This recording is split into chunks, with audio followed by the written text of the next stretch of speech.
L'héroïne, à cette époque, c'était le top de la profession. Vous ne pouviez pas gagner plus d'argent que dans l'héroïne.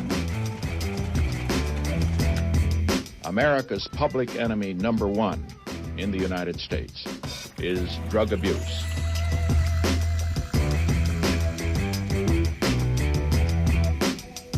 On n'a pas empesté la France, on a empesté les Américains. Alors les Américains, on n'en avait rien à foutre.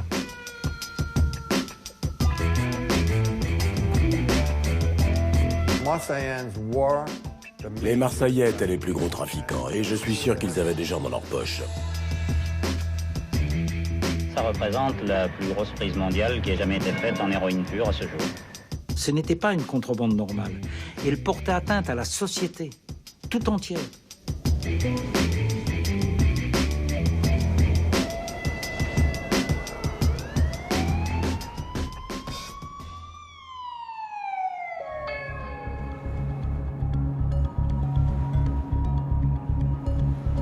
Au cours des années 50 et 60, un fléau s'abat sur les États-Unis, l'héroïne.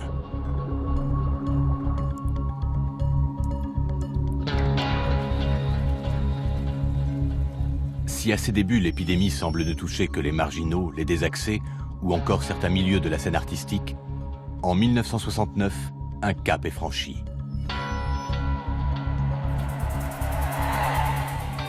On compte environ 100 000 toxicomanes et tous les milieux sociaux sont touchés.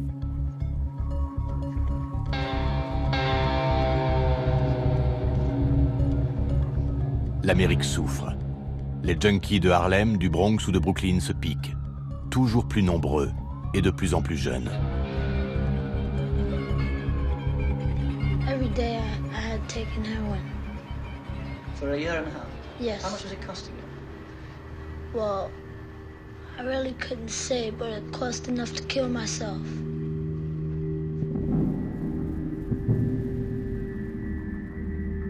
Chaque année, 6 000 jeunes Américains meurent de l'abus de stupéfiants. Et le chiffre augmente de jour en jour. Les morgues américaines sont pleines de jeunes gens qui ont juste voulu essayer. Une jeunesse est en train de se détruire. Les responsables de cette hécatombe, ce sont des Français. 80% du poison consommé aux États-Unis vient de Marseille. Les autorités américaines n'ont aucun doute. Tous les indices convergent vers la France. Dès qu'il y a une affaire d'héroïne, des Français sont dans le coup. Les voitures, les passeurs, la drogue, tout vient de l'Hexagone.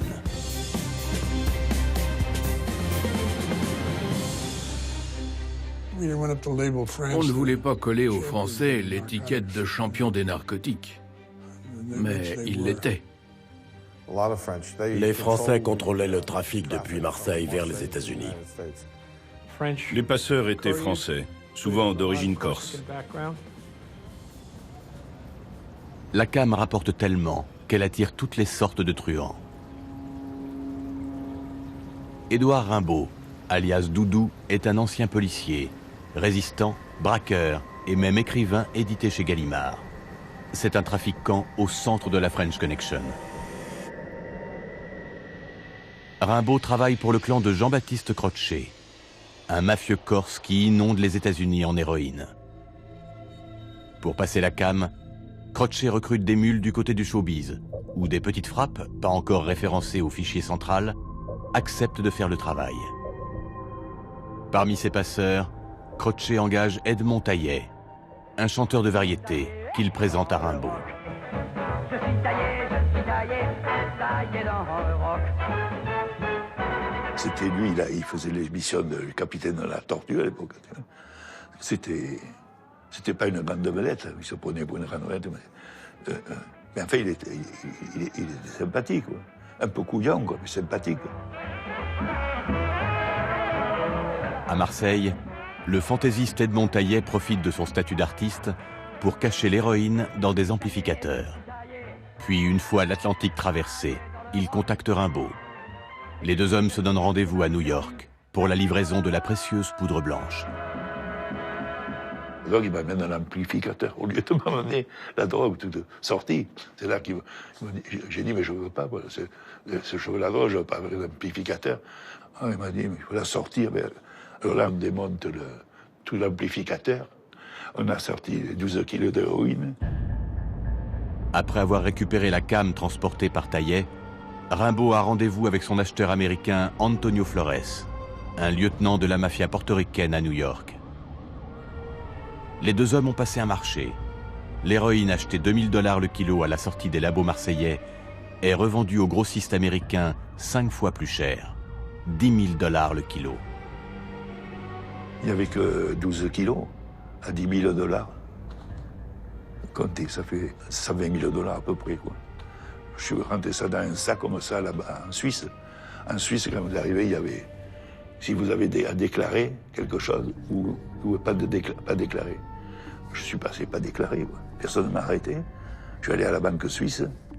J'ai déposé le pognon. J'avais à peine déposé l'argent à la banque suisse qu'à Marseille, ils savaient que l'argent était là. L'héroïne, à cette époque, c'était le top de la profession. Vous ne pouviez pas gagner plus d'argent que dans l'héroïne.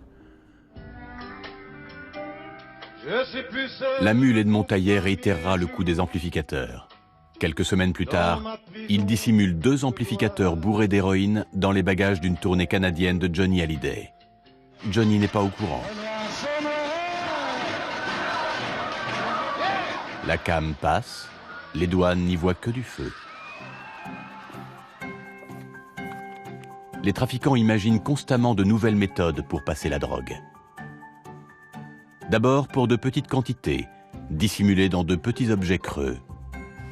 Puis les chargements ont augmenté. Pain d'héroïne collé au corps, veste fourrée à l'héroïne, valise à double fond. Et progressivement, tout ce qui flotte, roule et vole a été utilisé.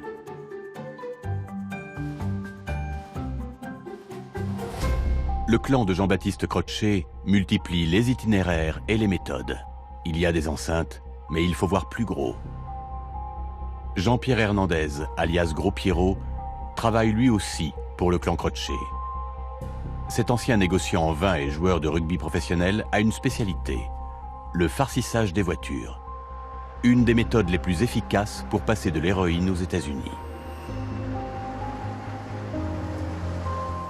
Une voiture, ça farcit, c'est-à-dire qu'on s'est aperçu qu'il n'y avait que le DS qu'on pouvait farcir. C'est-à-dire que nous avions les vitesses au volant, vous comprenez? Alors on faisait des faux planchers.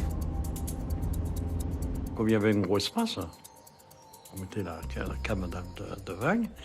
Alors on avait un carrossier qui nous faisait les mêmes plaques. Alors on mettait la cam et on mettait les plaques normales de Citroën dessus. Des boulonnés, c'était très bien fait. On ne pouvait pas voir qu'il y avait de la cam là. Alors on farcissait le devant, le derrière et la malle. On arrivait à mettre 70 à 80 kilos par voiture. Les passeurs conduisent les voitures de Marseille jusqu'en Espagne. Puis elles sont convoyées par bateau vers le Mexique. Ensuite, c'est par la route qu'elles rejoignent le poste frontière américain de Montréal-Laredo. Parfois, c'est Jean-Pierre Hernandez qui prend le volant. Dimanche après-midi, je me suis mis à la file à Montréal-Laredo. Quand je suis arrivé, poum, poum, poum. Je ne sais pas s'ils avaient un doute ou quoi. Ils m'ont intercepté, c'était 14h45. Ils m'ont enfermé dans une pièce.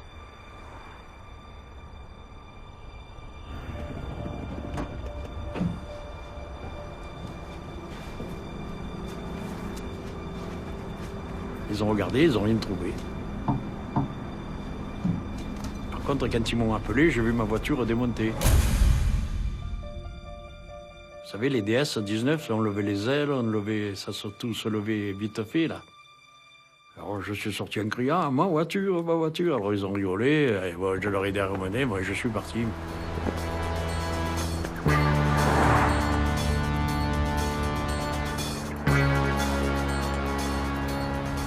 Et je suis arrivé à New York.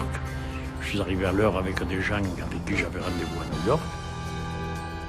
Et je suis arrivé, j'ai livré la cam, j'ai encaissé, j'ai pris mes sous. Et on a refermé la voiture normalement, quoi. Comme si, au lieu d'avoir la drogue, il y avait l'argent.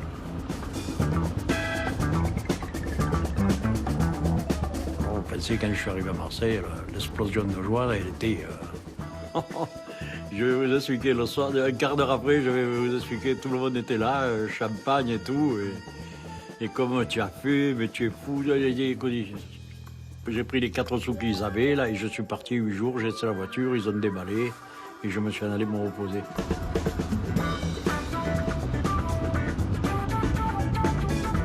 Le groupe d'Hernandez passe plusieurs voitures par an.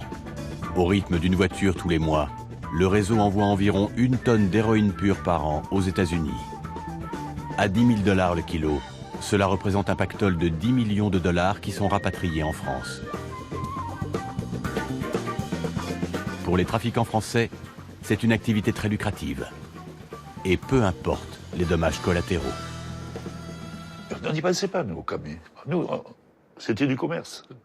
On n'a pas empesté la France, on a empesté les Américains. Alors des Américains, on n'en avait rien à foutre. Moi, j'avais rien à foutre, les Américains. Pensons pas aux gens qui meurent, pensons aux sous que ça rapporte. Voilà, vous avez tout à la philosophie du milieu dans cette phrase. Ce qui fait la force de la filière française, c'est la qualité du produit. Comme le foie gras des Landes ou le Beaujolais, l'héroïne française est réputée, car elle est pure à 98%. Une qualité jamais atteinte, dont raffolent les mafias du monde entier. L'héroïne marseillaise est si pure qu'elle peut être coupée plusieurs fois, avec du lactose par exemple, et générer de plus gros bénéfices. Les trafiquants de la French Connection ont leur filière pour se procurer la matière première.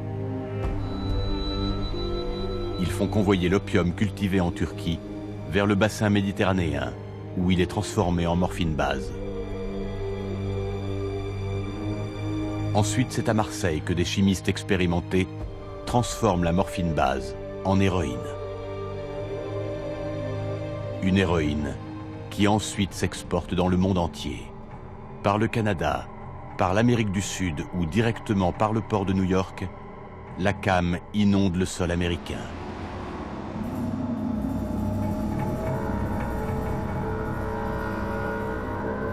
Pourquoi Marseille est-elle devenue le principal laboratoire d'héroïne du Nouveau Monde?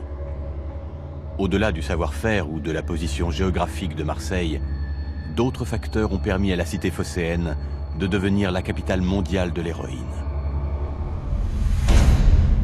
Dans les années 30, le chef de la mafia de New York, celui qui fait partie de la genèse de la French Connection, se nomme Lucky Luciano. Expulsé des États-Unis après la Seconde Guerre mondiale, il poursuit toutes sortes de trafics à partir de Naples. Il fait arraisonner les bateaux d'approvisionnement du plan Marshall à destination de l'Europe et revend les marchandises au marché noir. Le vieux continent manque de tout. Les affaires sont juteuses. Mais pour faire fructifier encore davantage ces trafics, Luciano va se lier à une autre pègre.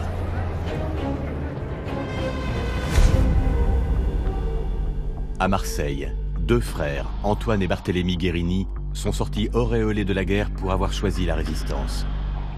Bien installée sur le Vieux-Port, cette famille corse a ouvert de nombreux bordels et boîtes de nuit. Leurs sbires ont la main sur les docks par lesquels transitent tous les trafics. L'argent coule à flot. Depuis Naples, Lucky Luciano découvre cette pègre marseillaise puissante, qui maîtrise toutes les activités du port, et qui plus est, du fait de son choix de la résistance, bénéficie d'appui politique.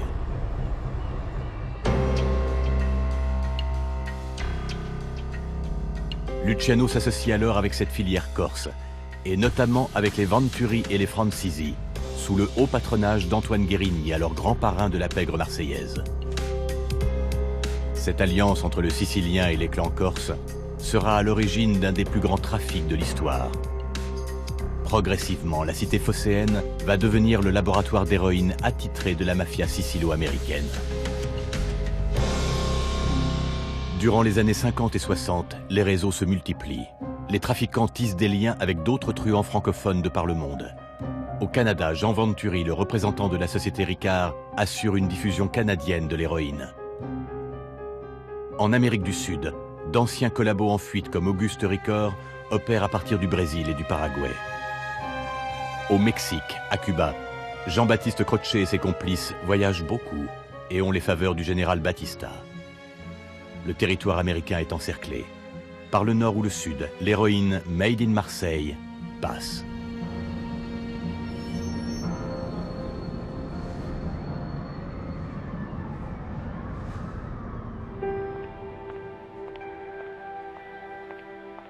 En janvier 1969, le nouveau président américain Richard Nixon est bien décidé à agir. Ses thèmes de campagne sont gagner la guerre au Vietnam et lutter contre la drogue. Un mois après son élection, Nixon est à Paris. C'est en conquérant qu'il parcourt la capitale française à bord de la splendide DS-21 mise à sa disposition.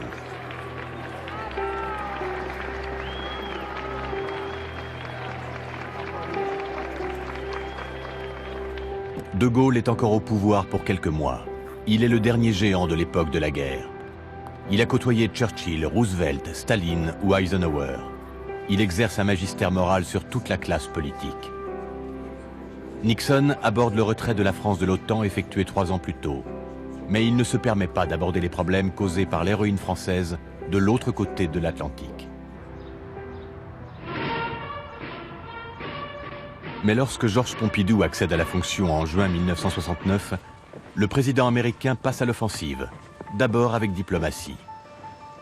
I have a letter from President Nixon that I have the honor to present to you. Thank you. Nixon écrit à son homologue pour lui demander de démanteler la French Connection. Pompidou, médusé, lit la lettre du président américain. Selon mes renseignements, 80% de l'héroïne consommée aux États-Unis vient de France. Tel est en substance ce que j'estime être un problème commun. Et j'espère que vous conviendrez que nous devons faire tout notre possible pour essayer de le résoudre. Quelques semaines plus tard, Georges Pompidou répond à Richard Nixon. Dans un courrier du 21 novembre 1969, le président français minore les faits. Vous indiquez que 80% de l'héroïne introduite aux États-Unis viendrait de France. Sur ce point précis, les informations qui m'ont été fournies ne coïncident pas exactement avec celles dont vous disposez. À ma connaissance, grâce aux efforts des fonctionnaires chargés du contrôle des stupéfiants, les trafiquants sont mis sérieusement en échec sur le territoire français. Le président Pompidou a affirmé que ces informations étaient inexactes et exagérées. Pompidou a reconnu qu'il existait un problème, mais pas de l'ampleur décrite par le président Nixon. Les Français n'étaient pas très réceptifs à l'idée que les Américains leur disent comment faire appliquer la loi dans leur propre pays. Et c'est bien naturel.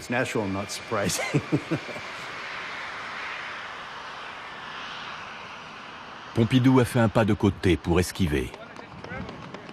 Le président français ne souhaite pas un affrontement avec Washington. 3 mois plus tard, en février 1970, Pompidou est en voyage aux États-Unis. C'est sa première rencontre avec Nixon, tout en cordialité et en arrière-pensée. Mais par-delà les images, il y a plusieurs pierres d'achoppement. La place de la France hors de l'OTAN, les problèmes monétaires, la vente d'armes françaises à la Libye et le problème de l'héroïne française. We are honored to welcome you, particularly because France has a special place in the hearts of Americans. Si la France tient une place à part dans le cœur des Américains, ce qui inquiète Nixon, c'est plutôt la place envahissante qu'elle prend dans leurs veines. Et vive l'amitié franco-américaine. Les deux présidents font bonne figure, comme le protocole l'exige. Mais au sein des états-majors, les tensions sont nombreuses. L'attorney général des États-Unis, John Mitchell, prend régulièrement à partie le ministre de l'Intérieur Raymond Marcellin qui ne se laisse pas faire. « Vous ne faites rien pour empêcher le trafic », lance Mitchell.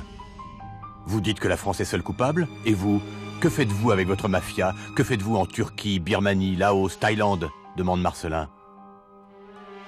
Nous avons donné des machines agricoles aux Turcs pour qu'ils cultivent autre chose que du pavot, réplique Mitchell. Faux. J'ai mes informations. Ce printemps, vos machines étaient sous une bâche dans un hangar à Istanbul.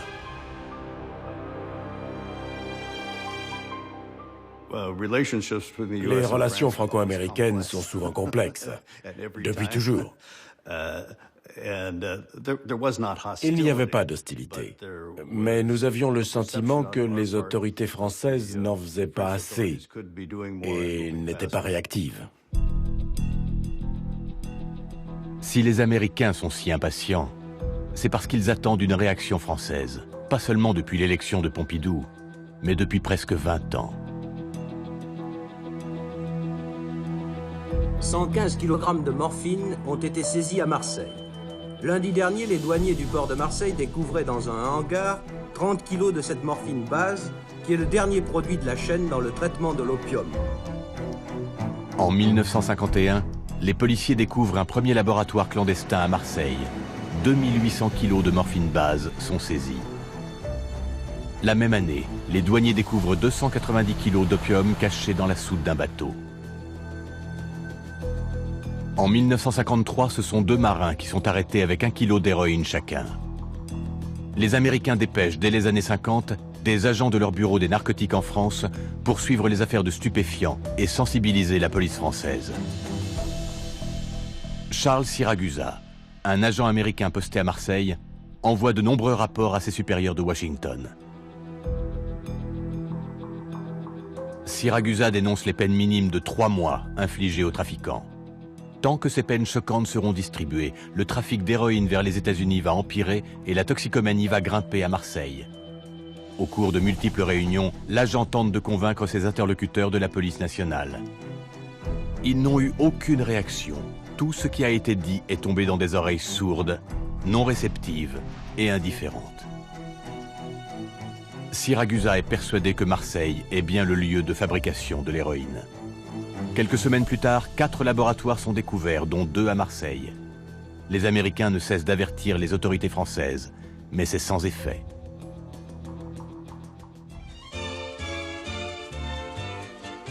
Même lorsque les affaires sont médiatisées, les autorités politiques ne réalisent pas la place centrale qu'occupe la France dans le trafic. Cher Jacques-Angèle Vin, je ne sais pas si vous savez qu'aujourd'hui nous filons directement sur Saint-Paul-de-Vence. Ah ben, vous permettez, je passe à l'hôtel me mettre en tenue un peu plus estivale, là, parce que j'ai les chaussures et les chaussettes, c'est pas très campagnard. En 1962, l'animateur de la télévision française Jacques-Angèle Vin se fait arrêter à New York. Les policiers le soupçonnent d'avoir convoyé de l'héroïne dans sa voiture. Il fouille, cherche. Ne trouvant rien, il pèse la voiture.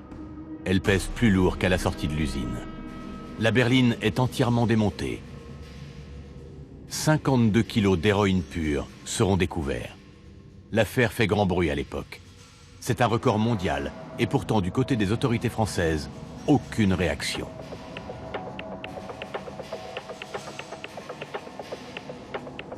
En 1964, c'est un laboratoire qui est découvert, celui de Joseph Césari, le meilleur chimiste de la French Connection, pris les mains dans la poudre dans une villa près d'Aubagne. Il n'est condamné qu'à 6 ans de prison, au lieu de 20 ans aux États-Unis. Vu le laxisme des autorités, le pays des droits de l'homme devient une terre promise pour les trafiquants de toutes sortes.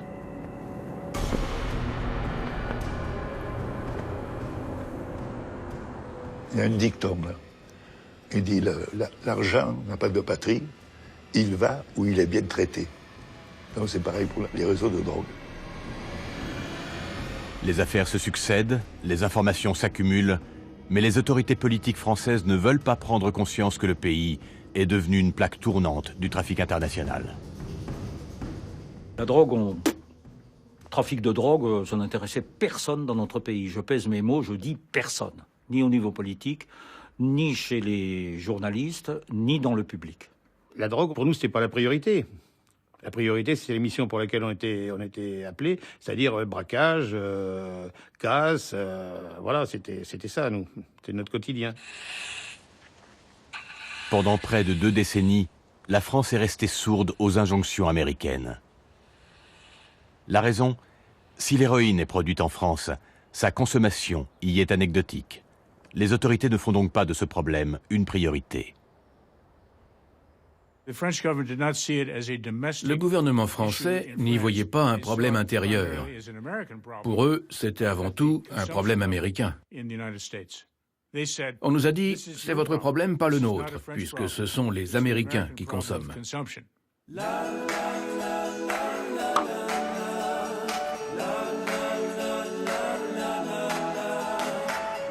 Aux États-Unis, en effet, la consommation explose. La guerre du Vietnam et le développement du mouvement hippie créent une demande en paradis artificiel chez la jeunesse américaine. Entre les festivals de Woodstock ou de l'île de White, la révolte de la génération du baby-boom envers les institutions, et même chez les GIs qui se shootent près du front ou à leur retour, l'héroïne est à la mode. Et le plus gros fournisseur, c'est la French Connection. L'administration Nixon ne veut pas laisser la situation se déliter. Les statistiques du début des années 70 sont terrifiantes. Il y a désormais 250 000 toxicomanes aux États-Unis. Si Nixon n'a pu convaincre les Français, sur le front intérieur, le président américain dépense sans compter. En 1969, lorsque j'ai démarré au bureau des narcotiques, le budget était parfois si serré qu'on mettait la main à la poche pour faire le plein dans les voitures du gouvernement. Soit on payait nous-mêmes l'essence, à 7 cents le litre à l'époque, soit on restait coincé au bureau. Après son investiture, notre budget a explosé. On a eu de quoi acheter de l'essence, des caméras, de l'équipement, des mouchards. On avait de l'argent. Nixon offre à ses douaniers et policiers tous les moyens. Véhicules, chiens, matériel de filature, micro-émetteurs, les crédits américains semblent illimités. Certains douaniers sont même équipés de caméras 8 mm. Ils se filment parfois dans leur commissariat.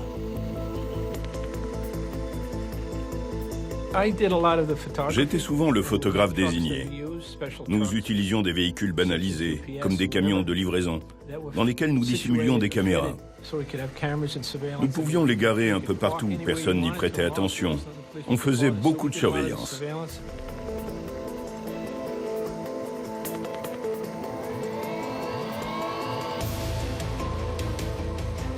Les douaniers filment en caméra discrète les entrées des ports, des aéroports, des gares, pour fixer sur pellicule les visages d'éventuels passeurs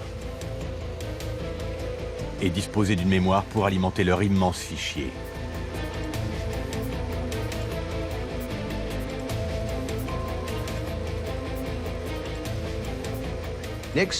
Nixon a fait augmenter les effectifs des douanes de 300 à 1000 agents. Il a pris les choses en main et nous a énormément aidés. Nous avons considérablement gagné en coordination, en modernité et en discipline. Nos résultats l'ont démontré et le bilan était impressionnant. Mais les forces de l'ordre américaines ont beau quadriller le territoire, faire des saisies toujours plus nombreuses, l'héroïne made in Marseille traverse toujours l'Atlantique.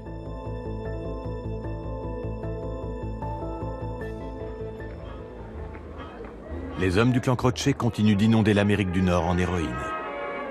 Ils travaillent encore avec Edmond Taillé. Je ne sais pas comment tu t'appelles, car je te vois pour la première fois. Le chanteur de variété a trouvé le moyen de convoyer l'héroïne de France vers le Canada, puis de l'acheminer vers New York, sans éveiller les soupçons des autorités. Minou, coucou, coucou Minou. Moi je t'ai baptisé de ce nom que j'aimais. C'était un manipulateur. Il se rendait jusqu'au Canada, à Montréal, il repérait une femme, puis il l'invitait à dîner. C'est le nom qui te va, moi je t'aime comme ça. Minou, coucou Minou. Il se fiançait, ça serait sa fiancée, quoi. Il donnait le repas de fiançailles. Mon Minou à moi. Et puis après ça, il achetait une voiture à la fille, à la fiancée. Il offrait la voiture, quoi. Il disait, on va faire un voyage en Europe. il mettait la voiture sur un bateau, il venait en Europe. Quand il était en Europe, il reprenait la voiture, bien sûr, et il faisait un tour à Paris. Finalement, ils atterrissaient à Marseille.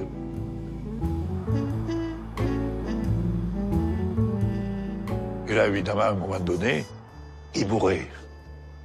Là, il mettait 100 kilos de drogue dans la voiture. Ensuite, il lui rendait la voiture, lui disait de la ramener à Montréal et qu'il se chargerait des frais. Puis, il lui demandait même de conduire la voiture jusqu'à New York.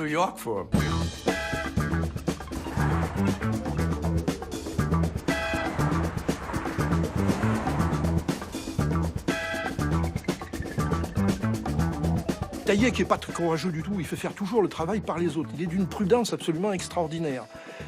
Il enverra la petite amie conduire la voiture, si vous voulez, mais il ne l'accompagnera pas. Lui, il prendra l'avion, il arrivera en avion, et il attendra, bien sûr, au bar d'un grand hôtel américain, enfin new-yorkais, que la petite amie lui amène le ticket de parking et les clés de la voiture. Et lui, il va aller dans un autre hôtel, dans un autre bar, où il va rencontrer un acheteur américain qui va remettre le ticket et la clé de la voiture. Et ça, il s'est débarrassé de la fiancée, il en a trouvé une autre, et il faisait le même truc. Et toujours le repas de fiançailles, avec les invités.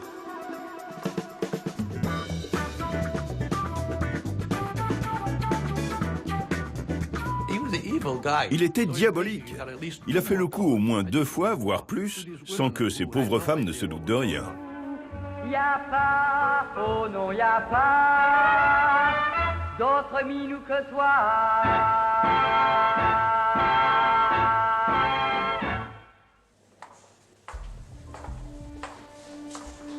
En France, la situation a évolué.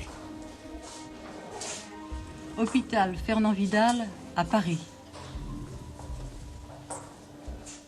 Daniel vient d'être amené d'urgence. Il a 23 ans. Il a pris une overdose, une dose trop forte d'héroïne. Il est dans le coma.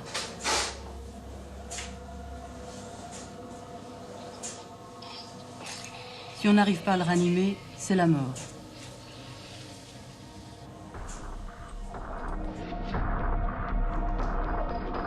Le fléau qui était resté cantonné à un monde souterrain et interlope s'attaque désormais à la jeunesse française. Vous allez vous piquer à l'héroïne, là? Oui. Vous ne pouvez pas vous en passer? Non.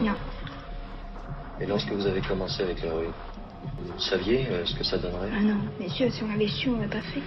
Si on avait su à quel point on serait tombé. J'ai une amie qui est morte il y a 2 semaines, et il y a 15 jours, un ami. Qui est mort aussi.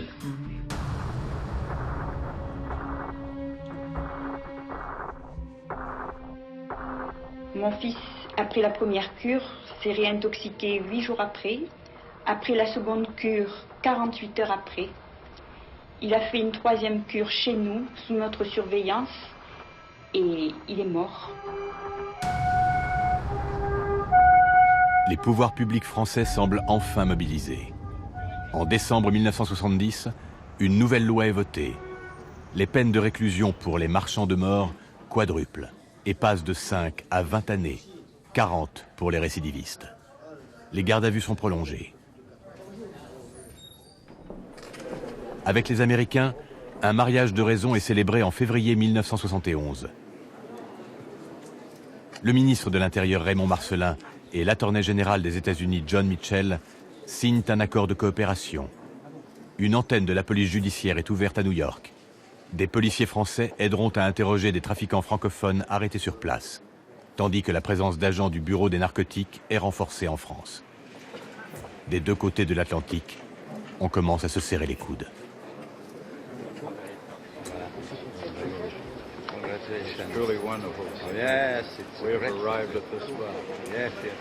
La signature de ce protocole marque une date importante dans la lutte contre les trafiquants. Et je suis persuadé qu'en resserrant les taux comme nous le resserrons actuellement, ils estimeront que le territoire français n'est vraiment pas un territoire très propice au trafic des drogues. Si l'accord est sincère, l'alliance reste fragile. Il suffit parfois d'une étincelle pour que tout s'effondre. En avril 1971, un Français, Roger Delouette, est arrêté par les douanes américaines. Il transporte dans son combi Volkswagen 44 kilos d'héroïne. L'affaire aurait pu s'arrêter là, mais Roger Delouette est un ancien agent du SDEC, les services secrets français. Après interrogatoire par la justice américaine, l'agent dénonce son ancien chef au service secret, le colonel Fournier, comme l'organisateur du trafic. Delouette a été un officier du SDEC, mais il ne fait plus partie de la maison. Pourtant, beaucoup d'Américains sont persuadés que Delouette est en service commandé et que l'État français soutient le trafic. Durant toute l'année 71, l'affaire empoisonne la lune de miel des relations transatlantiques. Et le ministre de l'Intérieur Marcellin doit encore monter au créneau. L'affaire Delouette est une affaire difficile, comme vous le voyez. En tous les cas, de notre côté, du côté gouvernemental, nous ferons tout, encore une fois, pour aider les Américains. Et il faut que dans cette affaire Delouette, on sache toute la vérité. Cette même année, le film de William Friedkin, French Connection, bat des records au box-office. Des gentils policiers américains y pourchassent de vilains trafiquants français. The French Connection, a millionaire exporter with a record too clean to be true. And Doyle knows it.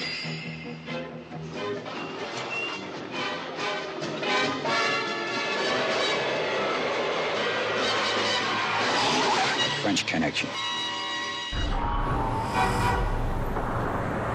À New York, la réalité dépasse la fiction.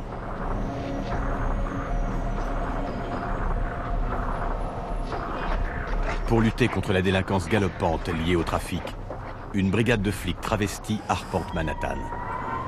He began running towards me. So he grabbed a bag, he turned with a knife in his hand, and I hit him with the crutch.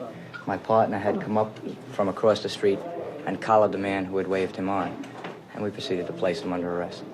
Do you think it's true that most of the muggings in the street in New York City and places around are done by junkies? I would say a large majority of it is. Malgré les moyens déployés, le nombre de toxicomanes ne baisse pas. En 1971, il y en a désormais 500 000 aux États-Unis. Il a doublé en un an. À Washington, c'est l'état d'urgence. Les conseillers de Nixon ne savent plus que faire. The purpose of this meeting is to get a brief report as to where we are. We're fighting it. I don't want any snow job. C'était sans conteste. Il y avait davantage de gens qui mouraient d'overdose à New York que de soldats tués au Vietnam. À New York, ou en tout cas dans tout le pays. On comptait plus de toxicomanes aux États-Unis que dans tout le reste du monde. Il fallait y mettre un terme. Et le président Nixon prenait le problème très à cœur, plus que n'importe quel président avant ou après lui. Deal with this problem. Are we properly organized? In terms of our being properly organized right now, quite honestly, we're not. Il ne voulait pas entrer dans la postérité comme le président sous lequel toute une génération d'Américains était devenue héroïnomane ou cocaïnomane. Obtenir du gouvernement français qu'il s'attaque au problème est devenu une priorité de sa politique étrangère. Pour fermer le pipeline d'héroïne française, l'administration américaine lance des offensives tous azimuts. Des pressions financières sont exercées sur la Turquie, pourvoyeuse d'opium, et contre certains pays d'Amérique latine pour extrader des trafiquants. Contre la France, qui malgré les accords ne déploie toujours pas assez de policiers et douaniers sur le terrain, finit le temps des missives privées entre présidents. Pour la faire plier, il ne reste plus qu'à utiliser l'opinion publique. Pourquoi ne pas la faire condamner à l'ONU ou la pointer du doigt dans les médias? C'est ce que réclament un bon nombre d'Américains. La France serait alors la risée du monde démocratique. Le pays des droits de l'homme, accusé d'être le fournisseur officiel d'héroïne de toutes les mafias du monde. Ce n'est pas très convenable. Dès le mois de mai 1971, 2 membres de la Chambre des représentants publient un rapport accablant sur le problème mondial de l'héroïne. Le rapport souligne à nouveau que la production d'héroïne est contrôlée à 80% par des filières françaises. Le rapport, largement diffusé, accuse des familles corses bien connues sur le pavé marseillais et vilipende à nouveau les carences des pouvoirs publics français. Un mois plus tard, en juin 71, Nixon part personnellement en croisade. Ladies and gentlemen, America's public enemy number one in the United States is drug abuse.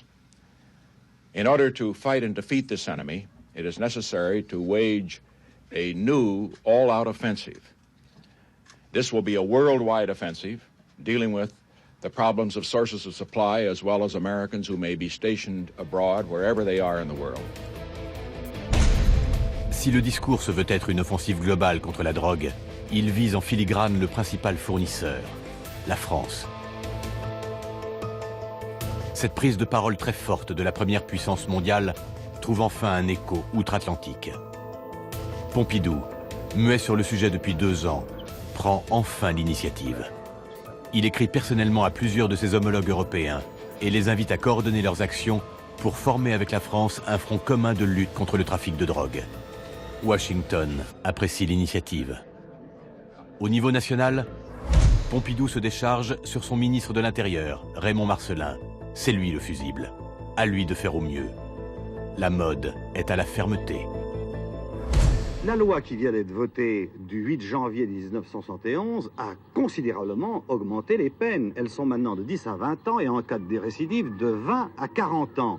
Mais ce que je dis, c'est que si ça ne suffisait pas, il ne faudrait pas hésiter même à recourir à la peine de mort, c'est-à-dire la peine suprême, contre les trafiquants qui vont livrer à des enfants qui sont dans des collèges ou dans des lycées de l'héroïne. Ceux-là méritent la peine de mort, à mon avis.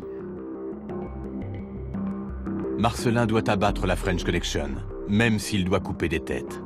Il remplace les responsables de la brigade des stupes de Marseille par les 2 meilleurs flics de France, François Lemoyle et Marcel Morin. Ces 2 inspecteurs ont créé la BRI, la fameuse brigade anti-gang. Ils sont solides, professionnels, réputés. Les missions étaient claires. Morin et moi, on avait à liquider la French Connection. Monsieur Marcellin nous charge en quelque sorte d'améliorer ses relations avec les Américains, puisque c'est en réglant leurs problèmes qu'on améliorera nos relations. Morin fait ses valises pour Marseille, mais il ne débarque pas les mains vides à la brigade des stupes. Il a une ligne directe avec le ministre de l'Intérieur qui lui a donné pour consigne de le joindre à la moindre difficulté. On lui a promis des renforts, Morin a le droit de recruter qui il veut. J'ai tout de suite compris qu'il ne fallait pas que j'ai de Corses et de Marseillais dans mon équipe, car on avait pour objectif d'arrêter des Corses et des Marseillais. Donc je choisis que des Parisiens. Jacques Thibault fait partie des 11 mousquetaires engagés par Marcel Morin et rejoint l'évêché, l'hôtel de police de Marseille, en août 1971. Dès leur première soirée à Marseille, les mercenaires parisiens découvrent l'étendue du problème.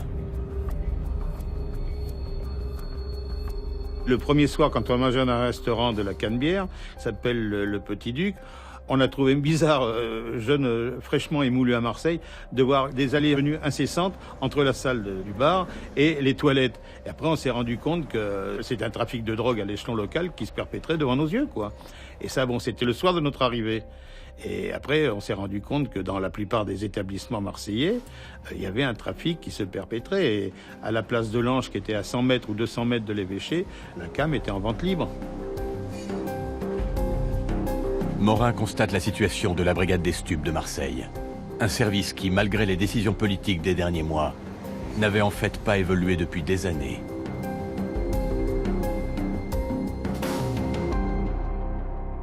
Antoine Barbaza est en poste à Marseille depuis près de 10 ans.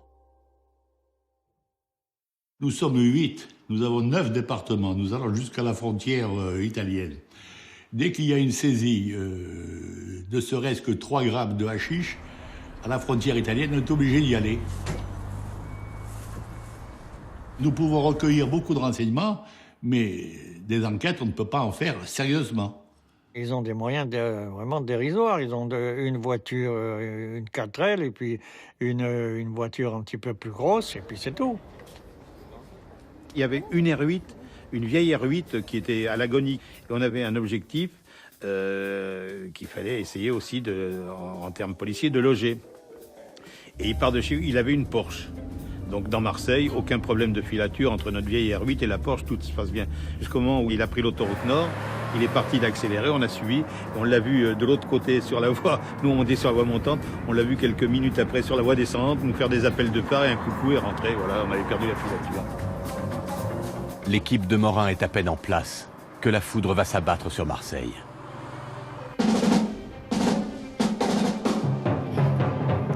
Une fois de plus, c'est la guerre entre policiers français et américains. Et c'est le patron du bureau américain des narcotiques en Europe qui a mis le feu aux poudres. D'après M. Cussac, Marseille est la plaque tournante de la drogue. Il y a à Marseille, dit-il, une dizaine de laboratoires de transformation, dont 5 fonctionnent à plein temps. Les caïds, les PDG de la drogue, vivent à Marseille en toute tranquillité. Tout le monde a peur et personne n'ose les dénoncer. Le directeur du Narcotique Bureau en Europe s'est lâché. Le gouvernement français est accusé de passivité, voire de complicité. C'est certain que c'est un pavé dans la mare. Quand on lit la presse, quand on entend ça, on peut pas être, on est forcé d'être mobilisé. Ça a mis la révolution à Marseille, à tous les niveaux. Au ministère de l'Intérieur, à la PJ à Paris. Marseille foutait rien, quoi. De toute façon, son interview était destinée à faire du sproum. Du sproum, enfin, je veux dire, à remuer en haut lieu. Le gouvernement français était si furieux qu'on a voulu me faire quitter le pays dans les 24 heures. Marcelin est fou de rage. Le scandale s'étale dans toute la presse. Le commissaire Lemoyle est convoqué. Mon premier jour à l'Office central a été assez pittoresque, puisque Marcelin était dans une fureur noire.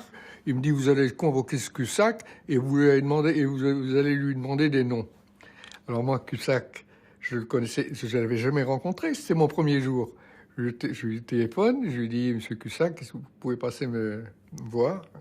Je dis, bonjour Monsieur Cussac, écoutez, je suis désolé de faire votre connaissance dans cette circonstance, mais voilà, j'ai une question à vous poser de la part du ministre. Est-ce que vous avez des noms à me communiquer pour les gros bonnets protégés? Cussac me dit non. Et je rapporte ça chez Marcelin. Marcelin dit, bon, je vous envoie Europe 1, Radio Luxembourg, machin, truc, et vous allez leur donner des interviews et leur raconter tout ça. François Lemoyle, vous devez, disons, être gêné par ce qu'a dit M. Cussac, non? Eh bien, je suis en mesure de vous dire et d'affirmer que M. Cussac ne possède pas d'informations inédites sur les prétendus gros modèles qui se promèneraient en toute impunité à Marseille. Quelques jours après, Marcelin m'a encore fait revenir. Je lui ai dit, écoutez, monsieur le ministre, maintenant il faudrait que je me mette au travail. Hein. Je ne peux pas continuer à passer mon temps à recevoir les journalistes européens, France Inter, etc., etc., etc. Quoi. J'ai dit, stop, hein, au boulot.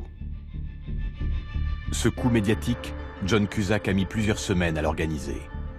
Lorsqu'il arrive à Marseille, Cussac veut provoquer un scandale. Il contacte le journaliste François Missen du journal Le Provençal et lui fait ses révélations. Cependant, Cussac pose quelques conditions. Une fois publié, il démentira. Il n'a aucune preuve. Il sait que l'incident diplomatique va éclater et il sera obligé de nier.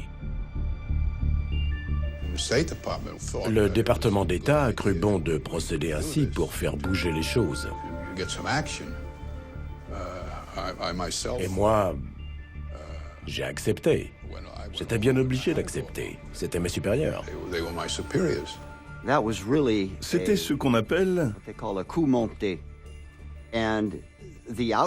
le résultat, c'est que la police a obtenu des voitures, du matériel et les moyens de travailler. Jusque-là, les requêtes des policiers n'étaient jamais entendues et les fonds étaient affectés ailleurs. Il voulait faire en sorte que le problème soit traité et ça a fonctionné. Il s'est peut-être fait chasser du pays, mais il a sûrement reçu une médaille en rentrant à Washington pour avoir exécuté les ordres à la perfection. Le scandale Cussac n'a été que la suite du plan orchestré par le département d'État pour créer un électrochoc en France. L'esclandre de Cussac n'aura pas été vain. La pression américaine a fait effet. la brigade des stupes reçoit enfin du matériel pour commencer à travailler.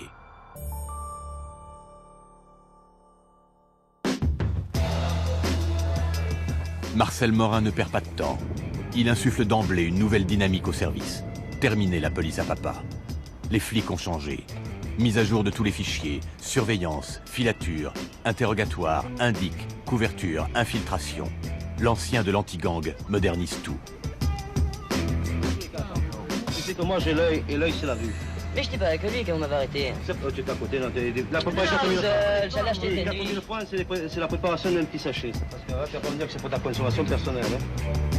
Morin commande de nouvelles voitures banalisées, raccourcit les antennes radio géantes pour que ces unités soient plus discrètes. Sa liaison téléphonique avec le ministre Marcellin fonctionne. Une telle mobilisation policière contre la drogue est sans précédent en France. À qui j'ai acheté? Combien tu as payé ça? L'INSA, tu as payé ça? Et bien voilà, avec ça, tu vas te retrouver encore, pour pas changer, dans les locaux de la police, et puis cure de désintoxication, et après, à l'appréciation des juges. On a été content d'avoir du monde. Vous vous rendez compte? On s'est retrouvé de 9 à 100 personnes. Et avec de l'équipement, des voitures, des moyens matériels extraordinaires. Alors, ça nous a changé, ça nous a même emballé. Combien de temps que tu te drogues? 3 ans. L'héroïne depuis 3 ans? Oui. Tu t'es piqué ou? Je vais pas en piquer tout de suite. Hein. Combien de temps tu restes sans prendre? Ça m'est arrivé assez longtemps sans prendre. La misère chronique du service ne pourra plus servir d'excuse à la rareté des prises et des arrestations. Nous arrêtons des gens, mais sur le plan de la toxicomanie, sur le plan de la consommation de la drogue, je crois que nous ne pouvons pas régler tous les problèmes. Nous empêchons la drogue de circuler, enfin nous tentons de l'empêcher de circuler librement, mais nous ne pouvons pas faire grand-chose sur les consommateurs. Ce regain de motivation et d'énergie n'empêche pas la pression américaine de continuer à s'exercer sur la brigade des stupes. Car ce que réclament les Américains, ce sont les laboratoires. Et aucun labo n'a encore été découvert. Pendant ce temps, Richard Nixon s'en fait livrer à un domicile. Walter Minnick obtient l'autorisation d'apporter à la Maison-Blanche un laboratoire d'héroïne pour montrer à ses confrères et au président américain à quoi cela ressemble. On a fait installer un laboratoire d'héroïne sur une petite table de cuisine. Et mon directeur, M. Ingersoll, m'a expliqué son fonctionnement. On utilisait de l'anhydride acétique, un produit chimique puissant, pour décomposer l'opium et en faire de l'héroïne. Il a attrapé le tube et a versé un peu de cette substance, et tout à coup, un épais nuage de fumée blanche et âcre a rempli la pièce.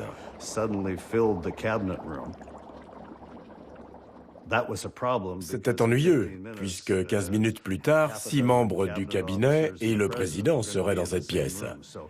Alors nous avons ouvert toutes les fenêtres et mis des ventilateurs en marche pour tenter de dissiper la fumée.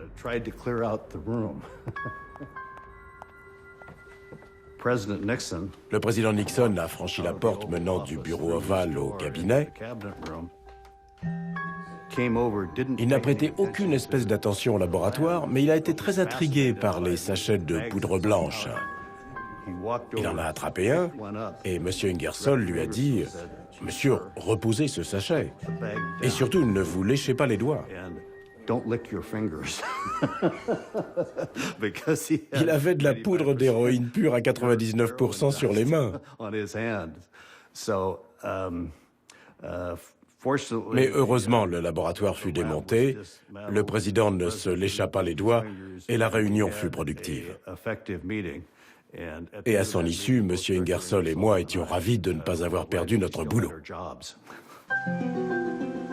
Pour aider les Français à dépister ces officines clandestines, les services techniques du Bureau des narcotiques américains proposent une solution, le sniffing truck, le camion renifleur.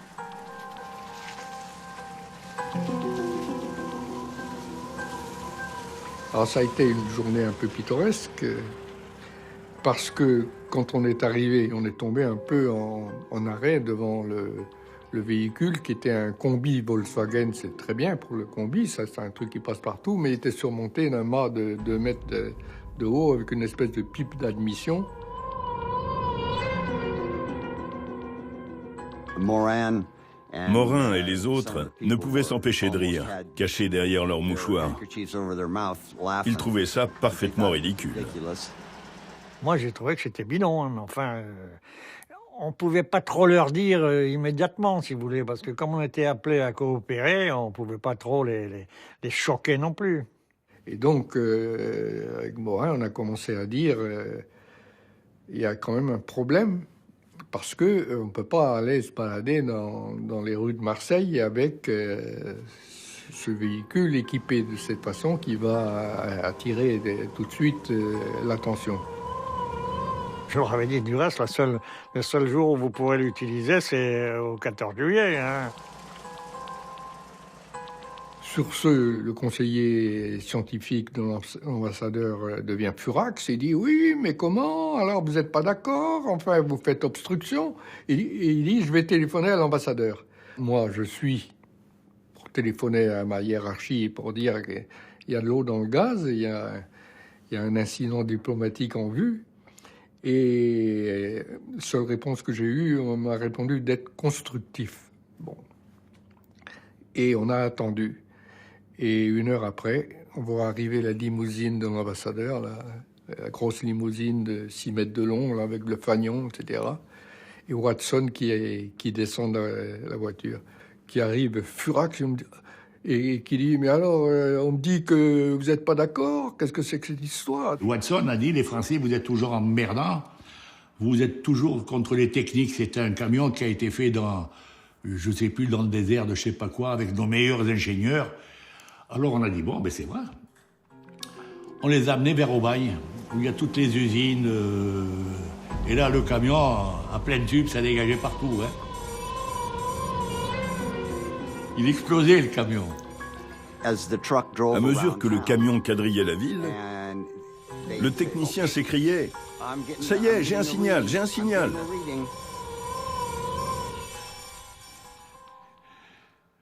Tous les produits du pétrole qui sont traités dans la région marseillaise, c'est pas possible, quoi. Alors comment faire? Et puis ce camion, ils ont voulu le rentrer dans le panier. Il est resté coincé, hein. Il est resté coincé. Il ne pouvait plus rentrer. Dans le désert du Nevada, ils font ce qu'ils veulent dans le désert du Nevada. Mais dans les rues du panier, ça marche pas, hein. Ce que détectait le renifleur, ce n'était pas de l'anhydride acétique, mais du vinaigre. Donc, à moins de vouloir répertorier tous les restaurants servant de la salade à Marseille, la méthode n'était pas très efficace. Pendant que certains cherchent des laboratoires, d'autres sont déjà loin avec la marchandise. Après le coup des amplificateurs réalisés avec le chanteur Edmond Taillé, Rimbaud a été approché par des trafiquants suisses qui veulent passer au stade industriel du transport de l'héroïne. Ils ont fondé une société de denrées alimentaires en Espagne et fait farcir des boîtes de conserve de paella avec 160 kilos d'héroïne. La cargaison part pour les États-Unis. Rimbaud et son complice Christian Issoyon doivent réceptionner la marchandise. Les 160 kilos d'héroïne sont sur le bateau, dans les conteneurs. Et on attend qu'elle arrive, boum, à ce moment-là, grève des dockers. Et c'était une grève qui a duré près d'1 mois. Pendant la grève, les douanes américaines ont reçu un tuyau de la police suisse. Une cargaison de boîtes de conserve truffées d'héroïne est arrivée à New York. Les douaniers fouillent toutes les marchandises immobilisées à cause de la grève et suspectent la cargaison de paella. Mais il y a des tonnes de boîtes. Il faut trouver le moyen de savoir lesquelles contiennent de la drogue. Les douaniers commencent à les ouvrir une à une. Robert Nunnery est là. Nous avions des centaines de conserves de paella à inspecter. Mais nous savions que les boîtes contenant de l'héroïne étaient plus légères que les boîtes de paella. Les trafiquants avaient donc dû ajouter des poids de plomb dans les boîtes pour compenser la différence. Il nous a suffi de toutes les passer au rayon X pour repérer les plombs.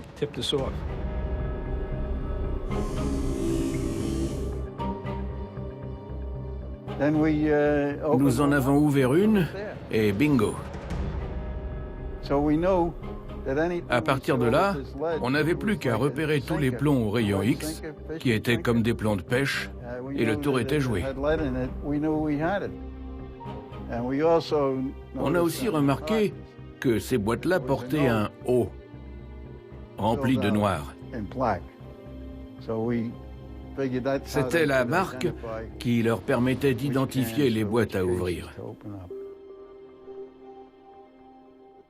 Le plan consistait à laisser la livraison se poursuivre et à maintenir la surveillance jusqu'au bout de la chaîne.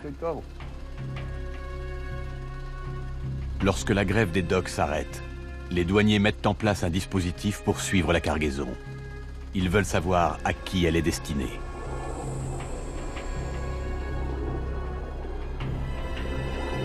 Quand la grève a cessé, ils n'ont pas débarqué les 160 kilos d'un coup. On a reçu une première cargaison de boîtes de paella où il y avait des boîtes d'héroïne. Les boîtes sont livrées dans la villa de Christian Issoyon, le complice de Rimbaud, dans la banlieue de New York. Les douaniers surveillent la maison. Les boîtes étaient livrées dans une villa dans le Queens. Je connaissais bien le quartier car je vivais 3 rues plus loin. C'était un coin tranquille. J'ai activement participé à cette opération. Ce soir-là, dans la villa, il y a de la manutention.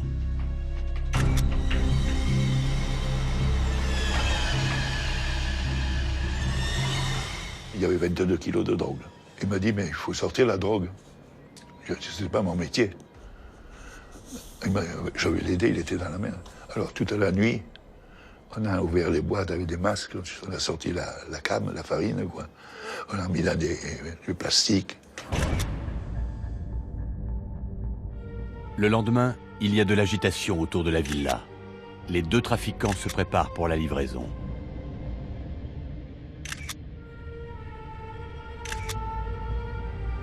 Méfiant, Issoyon sort parfois pour faire le guet.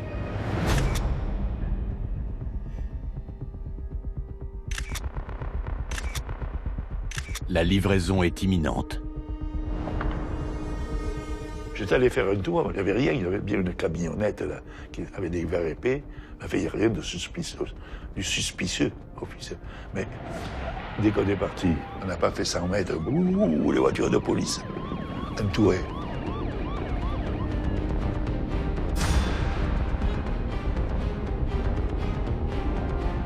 Ils regardent la drogue, ils ne savent pas encore. Ils ouvrent le sac, tout ça, ils voient ça.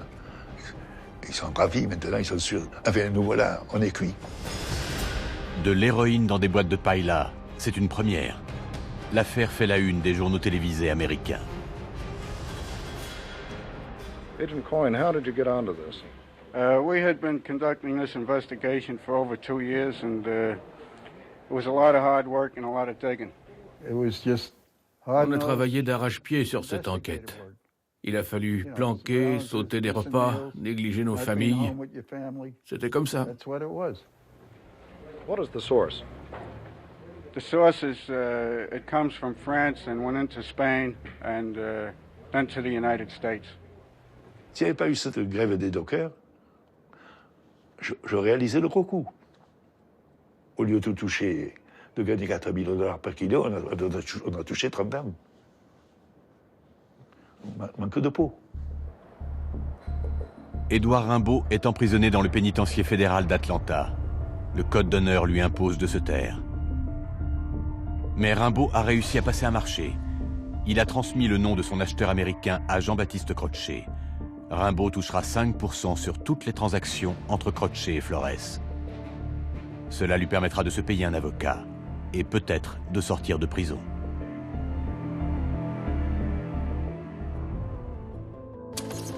Si Rimbaud se tait, d'autres parlent.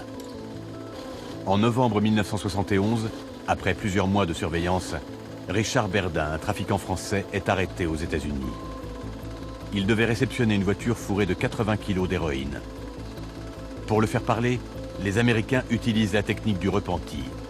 Si Berdin collabore, sa peine sera revue à la baisse. Richard Berdin accepte le marché.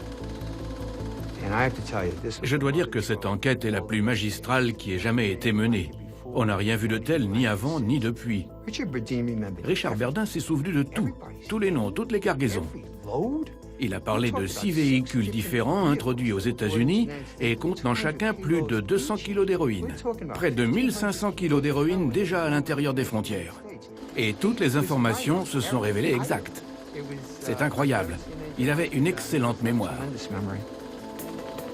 Berdin donne plusieurs complices. Parmi eux, un de ses passeurs, André Labbé. Les douaniers new-yorkais commencent à le surveiller.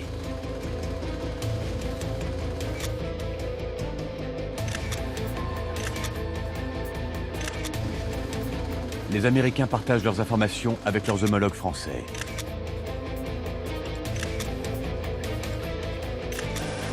En novembre 1971, André Labbé voyage en France pour préparer un chargement.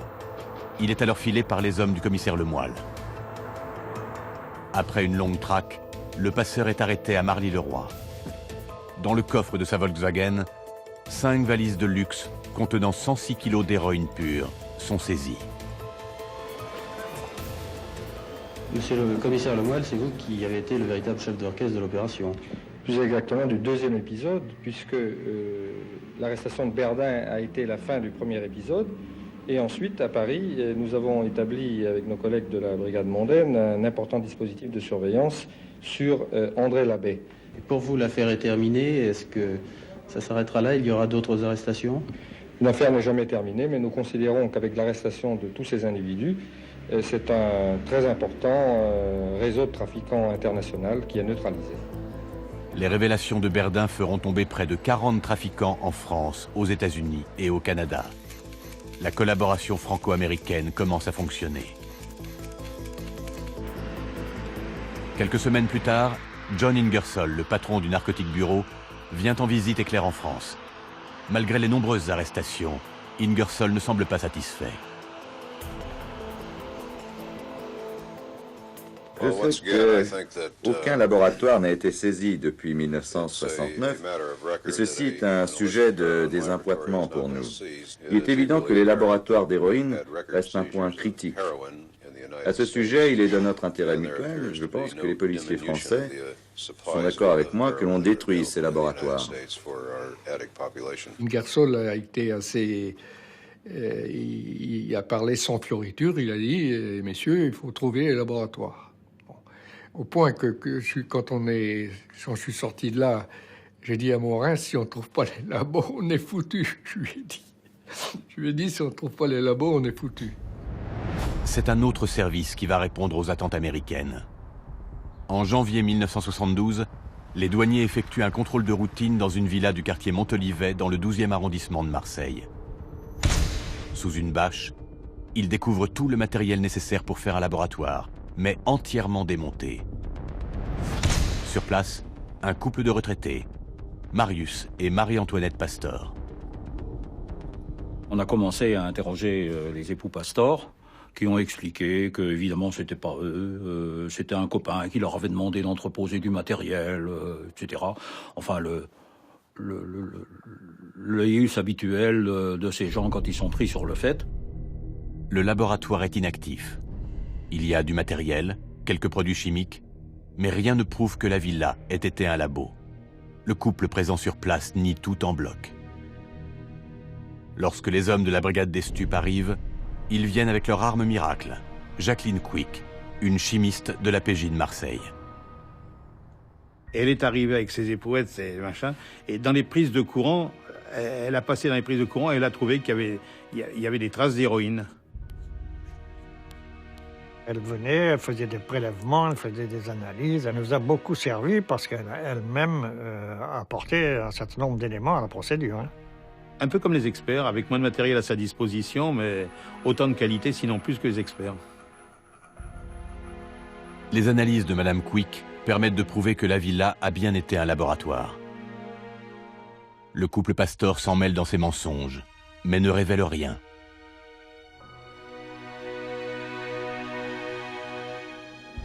C'est la douane qui a découvert le labo.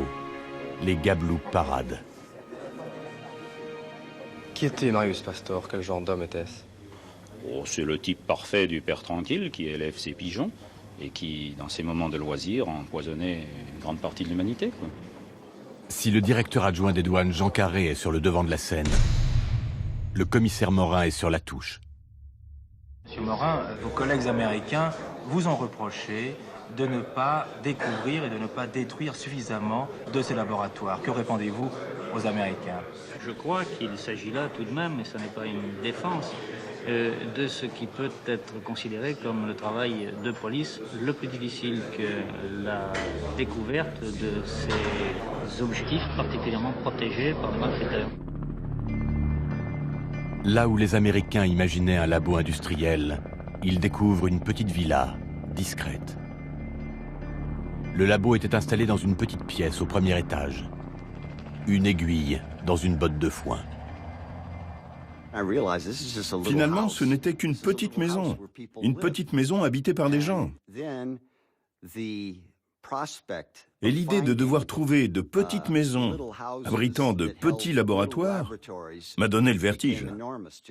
Là, nous avions un vrai problème.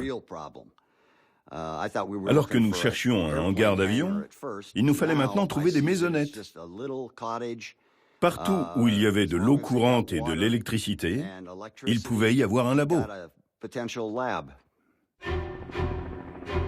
L'année 72 n'en finit pas d'être cruelle pour les trafiquants de la French Connection. Les douanes vont réaliser un nouveau coup de maître. Jean Carré et ses douaniers surveillent de près Marcel Boucan, un ancien marin des messageries maritimes.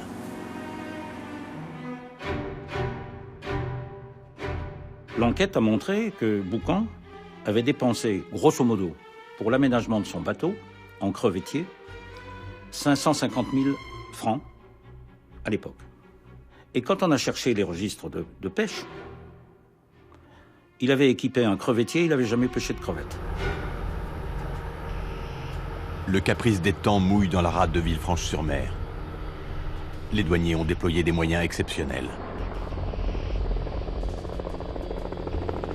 Un hélicoptère dépose les équipes de surveillance munies de longue vue à plusieurs kilomètres du navire, sur un point haut dominant la baie. De jour comme de nuit, les équipes de surveillance se relaient pendant plusieurs semaines. Le bateau ne bouge pas. Et un soir, le bateau lève l'ancre. Les douaniers suivent l'embarcation sur leurs écrans radars, mais n'interviennent pas. C'est peut-être une fausse sortie destinée à les démasquer. Le bateau longeait toujours la côte. C'était pas la route normale pour aller vers les États-Unis. Et puis brusquement, il a changé de cap et il est parti vers le large. Alors là, branle-bas de combat, alerte à la vedette. Les vedettes ultra rapides des douanes prennent le bateau en chasse.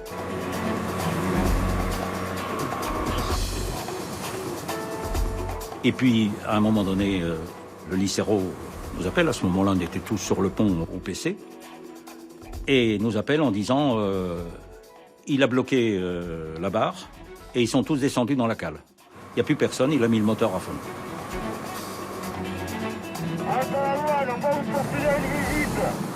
À ce moment-là, il m'a dit qu'est-ce que je fais? Armer la mitrailleuse et tirer un coup de semonce. Le caprice des temps est arraisonné avant d'avoir rejoint les eaux internationales. Mais les douaniers ne préviennent pas la brigade des stupes de Morin. Ils veulent leur coup d'éclat. Ils ramènent le navire dans le vieux port de Marseille et gardent le capitaine Marcel Boucan à bord, enfermé dans sa cabine. Ils procèdent à une fouille minutieuse du bateau. Un interrogatoire du capitaine est prévu le lendemain matin. Ils n'ont pas attaché Boucan.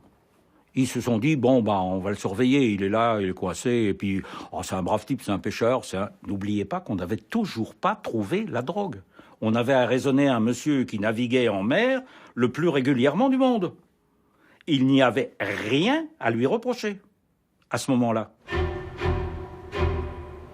Mais le lendemain matin, coup de théâtre. Le capitaine a disparu. La brigade des stupéfiants est enfin prévenue. On laisse pas un mec tout seul sans le surveiller, quoi. C'est fou, ça. C'est dingue. C'est comme si j'arrêtais un braqueur, moi, puis que je le laisse à bord de sa bagnole avec la clé de contact, quoi. Et le plein d'essence. Pendant la nuit, le capitaine Boucan s'est évadé par le hublot de sa cabine et s'est jeté à l'eau. La température glaciale de ce mois de janvier a bien failli le tuer. Les pompiers l'ont repêché sans savoir qu'il était recherché. C'est à l'hôpital de Marseille que la brigade des stupes l'arrête.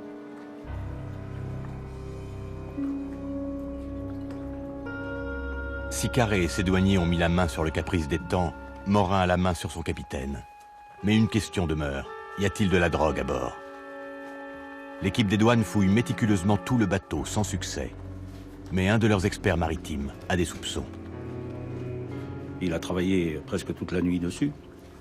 Et au petit matin, il m'a dit, écoutez, il y a quelque chose qui n'est pas clair. La ligne de flottaison a un écart de quelques centimètres. Ah bon? Et ça viendrait de quoi? Il dit, il y a une charge anormale, probablement vers l'avant du bateau. Et c'est de là que on a ouvert le pic qu'on avait déjà visité, où il y avait une dalle de béton apparente. J'ai donné l'ordre de casser cette dalle. On avait pris une grosse masse, je me rappelle, pour la casser.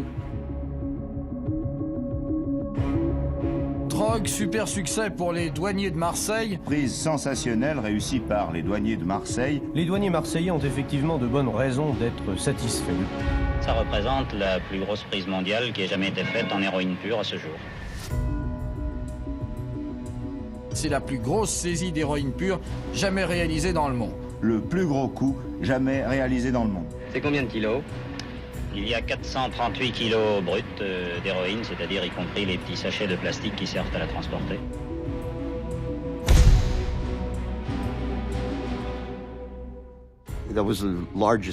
C'était la plus grosse saisie mondiale à l'époque. Je me suis dit, bon sang, on a un bol pas croyable. Intercepté mardi au sud de Villefranche, le Caprice des Temps était en principe destiné à la pêche aux crevettes. Ce même bateau a déjà fait 2 fois le voyage depuis l'Europe jusqu'aux États-Unis. C'était peut-être, on ne le sait pas, mais enfin peut-être le 3e voyage qu'il entreprenait. Avec, on pense, également la même quantité ou peut-être davantage de drogue. Ah, je n'ai pas dit cela, mais enfin, vous pouvez supposer ce que vous voulez à ce sujet-là. Les douaniers, pour eux, c'est une affaire très, très intéressante et ils en font largement état. Une fois l'euphorie de la saisie passée, le commissaire Morin fustige Carré, le directeur adjoint des douanes. Il n'a pas prévenu la police de l'arraisonnage. Il a laissé s'évader le capitaine Boucan. Une fuite dans la presse a permis aux journalistes d'être sur place bien trop tôt. Et enfin, pourquoi le bateau a-t-il été ramené au Vieux-Port en plein centre de Marseille? La connerie qu'ils ont fait, c'est de venir se garer au Vieux-Port. Ce qui est une erreur absolument monumentale. Parce que ils ont ramené le Caprice des Temps sous les fenêtres de ceux qui avaient organisé l'expédition. Ah oui, au sud de tout le monde, bien sûr. Oui, oui. Et là, c'est sûr que ça a parlé, ça a rapidement parlé, ça a permis à pas mal de personnes de prendre quelques vacances. Une seule arrestation pour la plus grande saisie mondiale d'héroïne. C'est du gâchis. Le commissaire Morin interroge le capitaine Boucan, qui ne balance rien. C'est un échec. C'était pourtant l'occasion d'arrêter les gros bonnets, tant réclamés par l'administration Nixon.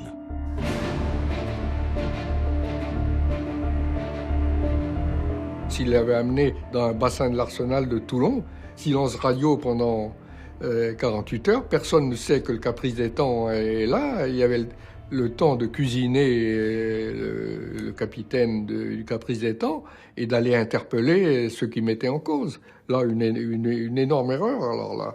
Une énorme erreur douanière qui vient d'un manque de coopération. Et comme si cela ne suffisait pas, le pouvoir politique s'en mêle. Valéry Giscard d'Estaing, alors ministre des Finances dont les douanes dépendent, félicite les douaniers à grand renfort de publicité.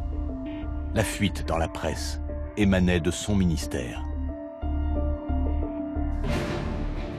Monsieur Giscard d'Estaing a pris sur son contingent pour décorer 5 de nos agents, dont moi-même, de l'Ordre national du mérite. C'est la petite rosette bleue que vous voyez là et que je porte avec fierté. Giscard d'Estaing devait planer à des couches super stratosphériques. Pour lui, ce sont ces douaniers qui trouvent les laboratoires et autres. Alors, il taille un peu les croupières à Marcellin. Raymond Marcellin, le ministre de l'Intérieur et toute la hiérarchie policière vivent mal ce succès douanier. Alors que la saisie est historique et que le gouvernement devrait se réjouir, cette prise est source de tension. Il y a un certain nombre de gens qui pensent que je ne vais pas rester là très longtemps parce que, justement, j'ai pas trouvé de laboratoire, j'ai pas... Bon, et que Paris va me rappeler, ça. On le dit très volontiers dans les canards marseillais. Je voyais bien que Marcel Morin subissait une pression énorme. Il l'appelait tous les jours. Vous avez trouvé un labo ? Vous avez trouvé un labo ? Morin doit à tout prix trouver un laboratoire. Un matin de mars 1972, les mois de planque vont enfin payer. Les policiers de la brigade Morin prennent en filature une Renault 4L dans laquelle ils ont reconnu Nicolas Georgiou.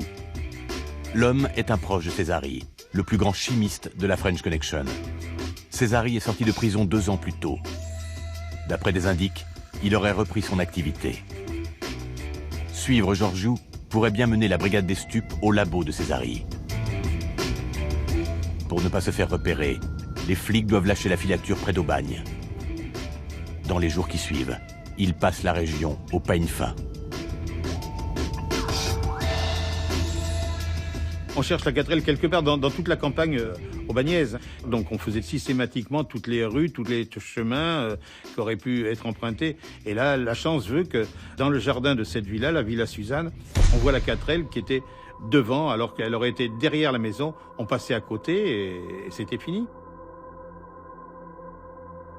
Après un conseil de guerre autour du commissaire Morin à l'évêché, la brigade passe à l'action.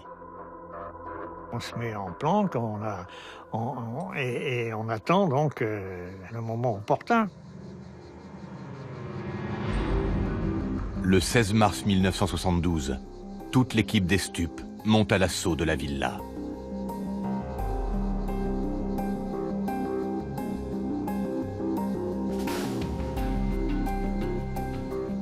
En entrant, on est tout à fait surpris par une odeur de vinaigre très très importante, et alors on s'est dit qu'on a trouvé un labo.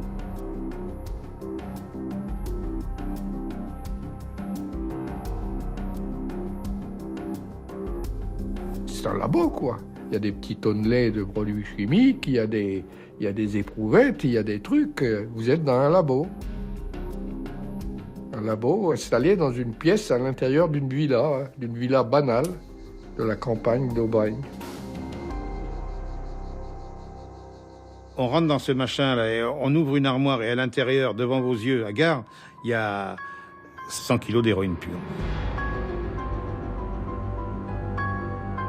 100 kilos, c'est assez d'héroïne pour garantir une semaine de consommation aux 500 000 intoxiqués américains. Le labo de Césari est enfin découvert. Mais le chimiste n'est pas dans la villa. Le couple Georgiou garde la propriété. La femme de Georgiou, quand on lui en parle, au départ, elle est tout à fait réticente, elle ne veut rien dire, etc. Alors je la prends à part et puis je la menace un peu. Je lui dis, mais vous savez, si vous nous dites rien, vous êtes dans une villa où on a trouvé tout ça, vous allez subir une condamnation très importante. Et par exemple, le gamin là, qui tourne autour de nous sur son tricycle, quand vous sortirez de prison, il aura fait son service militaire dans la marine.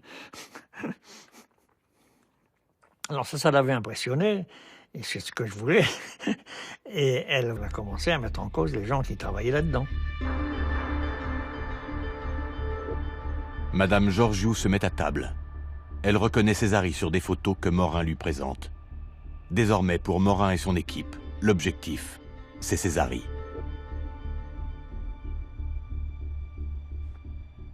On sait qu'il a une villa à Gémenos, dans laquelle on va aller, mais il n'est pas là, on trouve que sa femme. Donc on reste sur place en attendant qu'il arrive, en espérant qu'il arrive. Et quelques temps après, peut-être une demi-heure, une heure après, on a vu un taxi arriver et en sortir Monsieur Césari, qu'on s'est fait un plaisir d'interpeller. Avec Césari menotté, on va faire perquisition dans les chambres. À un moment donné, j'arrive dans la chambre du fils qui était très austère, hein, un petit lit, une armoire à droite. J'ouvre l'armoire en sa présence et en bas, j'ouvre les tiroirs. Et dans les tiroirs, j'ai un jeu, Le Petit Chimiste de chez Nathan. Monsieur Césari, on prépare l'avenir. Et là, il me dit, « Oh, monsieur l'inspecteur, je vous en prie, ça l'avait un peu vexé. » Mais Césari n'a pas été arrêté dans son laboratoire. Il reste encore à prouver qu'il y a vraiment travaillé. À cette époque, les analyses génétiques n'existent pas. Mais le commissaire Morin trouve un indice. On trouve notamment un pantalon taché, si vous voulez. À l'intérieur du pantalon, il y a une tache de sang, d'une blessure, etc. Et quand on examine Césari, quand on l'aura arrêté, on s'apercevra qu'il a effectivement, exactement à cet endroit-là, une plaie. Et on pourra donc établir que ce pantalon qui était dans la villa, il appartenait bien à Césari. Donc Césari était dans le laboratoire à une certaine période. Quelques heures plus tard, un second chimiste est arrêté. En une journée, les stupes ont mis la main sur 100 kilos d'héroïne pure, 2 chimistes, dont le plus célèbre, et un laboratoire en activité. Pour les hommes de Morin, c'est une superbe victoire. Nous avons tout lieu d'être satisfaits. Nous venons tout de même d'interrompre l'activité d'un laboratoire et de capturer 2 chimistes qui avaient vraiment une efficience certaine. On a l'impression qu'on a quand même réussi une belle affaire. Mon premier grand succès, c'était le laboratoire Césari. Dans la vie d'un flic, notamment un flic des stupes, arriver à avoir un laboratoire avec les personnages qui ont fait tourner la cam et trouver 100 kilos d'héroïne, j'aurais eu celui-là dans ma carrière, ça m'aurait suffi. Ils ont crié leur victoire sur tous les toits après cette saisie. Toute la stratégie qu'ils avaient mise en place était en train de payer.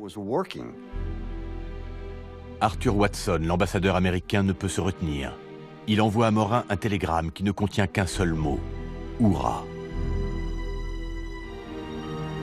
Les autorités politiques françaises sont soulagées et les Américains sont enfin apaisés. J'étais très heureux que l'on puisse commencer à fermer des laboratoires, car cela allait nous permettre de retrouver des relations diplomatiques, politiques et économiques normales avec le gouvernement français, ce qui était très important. Joseph Césari, le chimiste, est un récidiviste. Il encourt jusqu'à 40 ans de prison. Le 22 mars, 5 jours après son arrestation, il se suicide dans sa cellule sans avoir jamais rien révélé. C'est la fin d'une des légendes de la French Connection. Aux États-Unis, Rimbaud purge sa peine au pénitencier d'Atlanta depuis bientôt 3 ans, sans avoir jamais rien dévoilé. Mais les choses ont changé. Ed Montaillet, le chanteur, s'est fait prendre avec 93 kilos d'héroïne. Il a tout balancé. Il a révélé que Rimbaud faisait partie du réseau marseillais.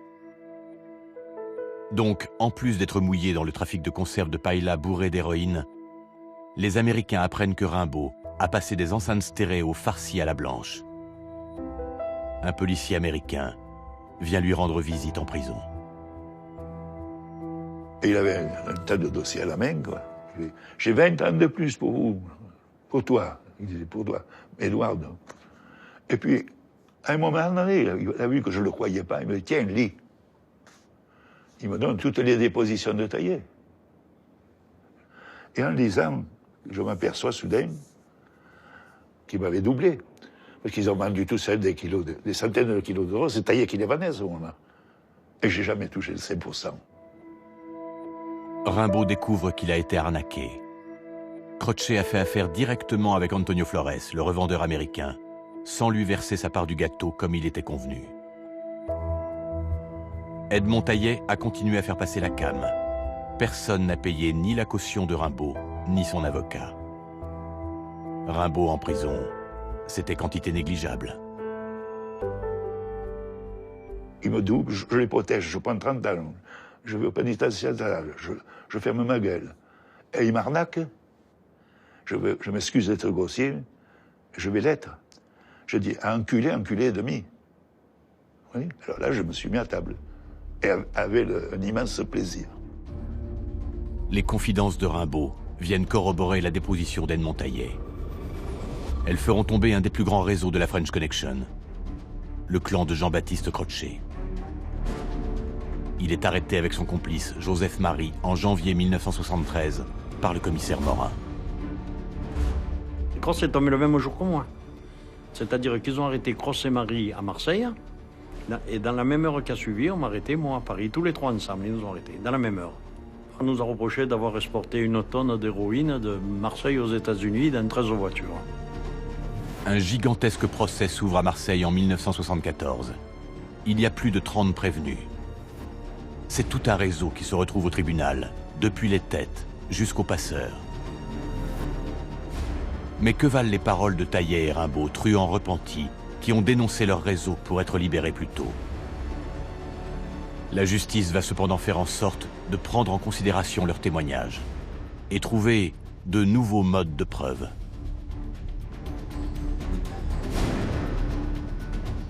À elles seules, ces déclarations, sans doute n'auraient-elles pas suffi. Mais il y avait également l'étude des ressources des trafiquants. Parce que le délinquant français, si vous voulez, il est pauvre comme Job. Il n'a rien, par définition. Mais par contre, toute leur famille, bien sûr, autour, leurs épouses, leurs maîtresses, leurs neveux, leurs oncles, eux, avaient maisons, hôtels, bateaux, voitures, de luxe. Alors, là aussi, on a décidé de mettre en place une stratégie judiciaire qui a été de poursuivre les épouses, les maîtresses, les neveux, les oncles, pour recel de sommes provenant du trafic de stupéfiants. Alors ça, c'est quelque chose qui a fait très très mal. La justice retrouvait, si vous voulez, une capacité vraiment de nuire très importante vis-à-vis du milieu. Au procès, près de 2 siècles de condamnation tombent sur les trafiquants. Jean-Baptiste Crotchet est condamné à 18 ans de prison. 16 pour Edmond Taillet, réfugié aux États-Unis. De 2 à 12 ans de prison pour les passeurs. C'est la chute du clan entier. Progressivement, la justice décapite les filières de la French Connection. Les gros bonnets ne sont plus intouchables. Les Américains parviennent à faire extrader l'ancien collabo Auguste Ricord d'Amérique du Sud. Il est jugé et condamné. Les clans historiques Venturi, Guérini et Francisi sombrent également, à la fois sous les coups de boutoir des policiers, mais aussi à cause des règlements de compte. Les laboratoires se sont en grande partie délocalisés. Marseille n'est plus la capitale de l'héroïne. La French Connection a-t-elle été pour autant éradiquée? On a mis fin à une French Connection. On a vidé la piscine French Connection, mais avec une cuillère à absinthe, je veux dire une cuillère percée, parce que on a mis fin à rien du tout. On a même mis fin à la fabrication de la cam. À Marseille, c'est possible, ça. Mais je pense que c'est un problème, c'est quelque chose qui est pas près de finir. Hein. Nous n'avions pas remporté la guerre, mais nous avions limité la production et l'exportation d'héroïne depuis Marseille. Et c'était déjà une bataille de gagner.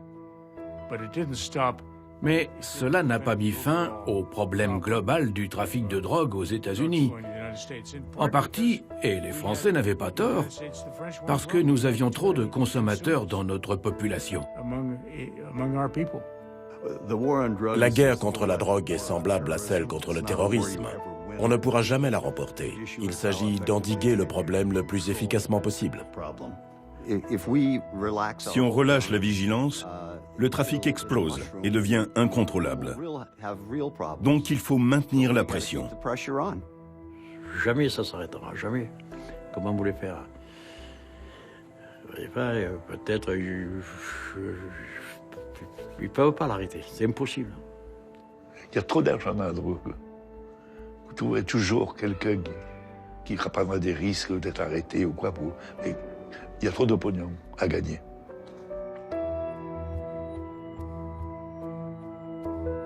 Nixon continuera d'écrire à Pompidou, mais cette fois pour le féliciter des efforts accomplis par la police française. Il sera réélu président en 1972, mais devra démissionner suite à l'affaire du Watergate. Le président Pompidou décède en 1974, des suites d'une longue maladie. Son initiative européenne contre la drogue a marqué. Il laisse son nom au groupe Pompidou, qui réunit 37 États membres et qui a pour mission principale de contribuer à l'élaboration de politiques de drogue efficaces, tant sous l'angle préventif, sanitaire que répressif.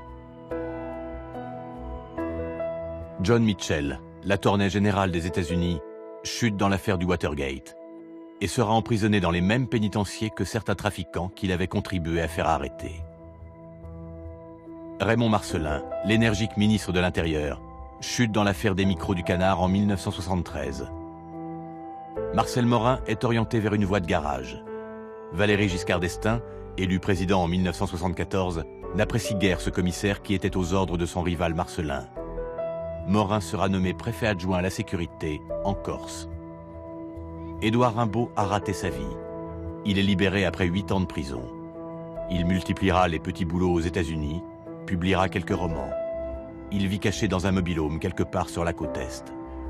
Pour avoir dénoncé son réseau, un contrat pèse toujours sur sa tête. Jean-Pierre Hernandez replongera plusieurs fois, vol à main armée, trafic de faux billets, et multipliera les cavales et les séjours en prison. La French Connection n'est pas morte, elle est en sommeil. La guerre continue.